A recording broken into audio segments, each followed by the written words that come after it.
Kita akan belajar mengenai ilmu pengetahuan sosial untuk paket A setara dengan SD atau MI untuk kelas 5 dengan materi bentuk rupa bumi negeriku. Materi yang pertama yaitu mengenai bentuk rupa bumi di Indonesia. Nah, bentuk muka bumi di Indonesia ini sangat beragam. Dapat kita lihat di dataran tinggi, dataran rendah, dan pantai. Nah, ada 3 bagian muka bumi di Indonesia. Yang pertama, di bagian barat disebut dengan dangkalan Sunda. Yang kedua, di bagian tengah disebut Laut Tengah Austral atau Asiatis. Kemudian bagian timur disebut dengan dangkalan Sahul. Materi yang kedua mengenai lokasi pola pemukiman penduduk.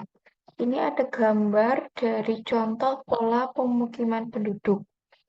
Nah, penduduk adalah sekelompok masyarakat yang tinggal atau menetap di wilayah tertentu dalam jangka waktu tertentu. Sedangkan tempat tinggal masyarakat itu bermacam-macam tempat tinggalnya.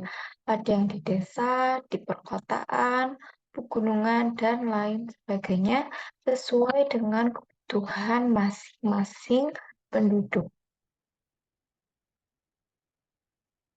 Nah, ini ada beberapa faktor yang dapat mempengaruhi bentuk pola pemukiman penduduk. Yang pertama ada bentuk permukaan bumi. Bentuk permukaan bumi berbeda-beda. Ada gunung, pantai, dataran rendah, dan dataran tinggi. Kemudian keadaan tanah. Dalam kondisi keadaan tanah, masyarakat pasti akan melihat dulu apakah tanah tersebut subur atau tidak untuk ditinggali. Kemudian ada keadaan iklim. Kondisi iklim memiliki unsur-unsur, yaitu ada curah hujan, intensitas cahaya matahari, suhu udara, dan lain sebagainya yang berbeda-beda pada tiap daerah dan pola permukiman penduduk yang berbeda pula. Selanjutnya ada keadaan ekonomi.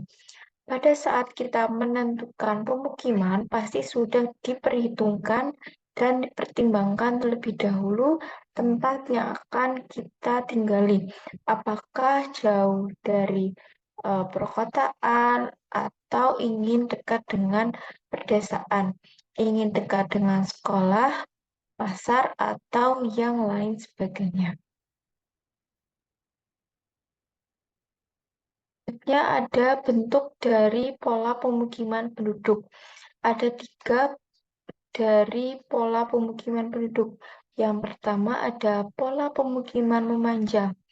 Pola pemukiman memanjang memiliki bentuk yang memanjang, mengikuti dengan bentuk jalan, sungai, atau garis pantai, dan biasanya mengikuti kondisi dan dijumpai di sepanjang jalan, sepanjang sungai, dan sepanjang garis pantai. Yang kedua adalah pola pemukiman terpusat. Pola pemukiman ini biasanya rumah-rumah yang dibangun memusat pada suatu titik. Pola terpusat umumnya ditemukan pada kawasan pemukiman di desa-desa yang terletak di kawasan pegunungan. Yang ketiga yaitu ada pola pemukiman tersebar.